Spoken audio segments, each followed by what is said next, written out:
আসসালামু আলাইকুম প্রিয় দর্শক, নয়নতারা নিউজ থেকে আমি উম্মে হাবিবা নির্বাচিত শিরোনাম এবং শিরোনামের বিস্তারিত নিয়ে আপনাদের সামনে হাজির হয়েছি।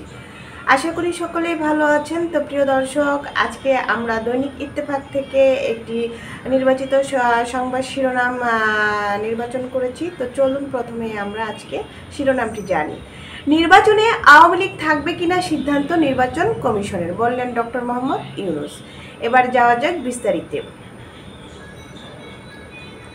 আগামী জাতীয় সংসদ নির্বাচনে আওয়ামী লীগ থাকবে কিনা সেটা নির্বাচন কমিশনের সিদ্ধান্ত বলে মন্তব্য করেছেন অন্তর্বর্তী সরকারের প্রধান উপদেষ্টা অধ্যাপক ডক্টর মোহাম্মদ ইউনূস। ব্রিটিশ গণমাধ্যম বিবিসিকে দেওয়া এক সাক্ষাৎকারে এই মন্তব্য করেন তিনি। যুক্তরাজ্য সফরে গত 12 জুন তিনি ব্রিটিশ রাজা তৃতীয় চার্লস হারমোনি অ্যাওয়ার্ড নিয়েছেন। এই পুরস্কার নিতে যাওয়ার আগে বিবিসির সাংবাদিক রাজিনী বৈদ্যনাথন প্রধান উপদেষ্টা অধ্যাপক ইউনূসের সাক্ষাৎকার নেন।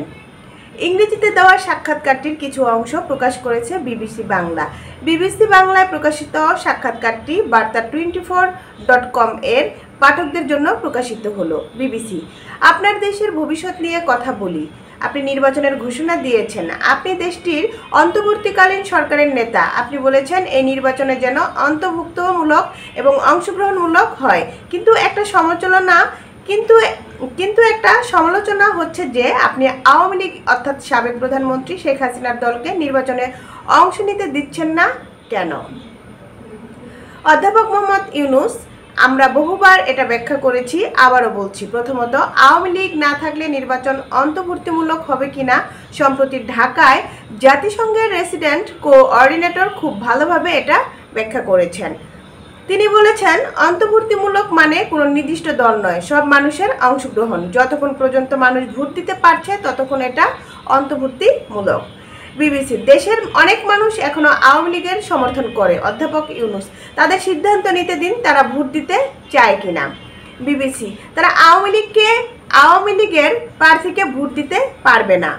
অধ্যাপক ইউনূস: যতক্ষণ পর্যন্ত তারা ভোটার তাদের ভোট দেওয়ার স্বাধীনতা আছে।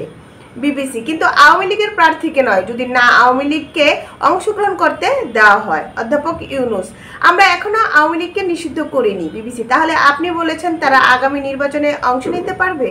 অধ্যাপক ইউনূস: না, আগে একটা বিষয় পরিষ্কার করি, আওয়ামী লীগকে নিষিদ্ধ করা হয়নি, তাদের কার্যক্রম সাময়িকভাবে নিষিদ্ধ করা হয়েছে। বিবিসি: যার মধ্যে নির্বাচন অন্তর্ভুক্ত।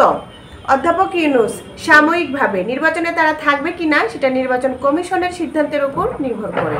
বিবিসি: তাহলে আগামী নির্বাচনের ব্যালটে তাদের থাকার সম্ভাবনা আছে? অধ্যাপক ইউনূস: আবারও বলছি, এটা নির্বাচন কমিশনের সিদ্ধান্তের বিষয়। প্রিয় দর্শক, এই ছিল আমাদের আজকের নয়নতারা নিউজের নির্বাচিত সংবাদ শিরোনাম এবং শিরোনামের বিস্তারিত। পরবর্তী আবার নতুন করে কোনো নির্বাচিত সংবাদ শিরোনামের বিস্তারিত নিয়ে আপনাদের সামনে উপস্থিত হব। ততক্ষণ পর্যন্ত নয়নতারা নিউজের সঙ্গেই থাকুন, চোখ রাখুন নয়নতারা নিউজে। আল্লাহ হাফেজ, আসসালামু আলাইকুম।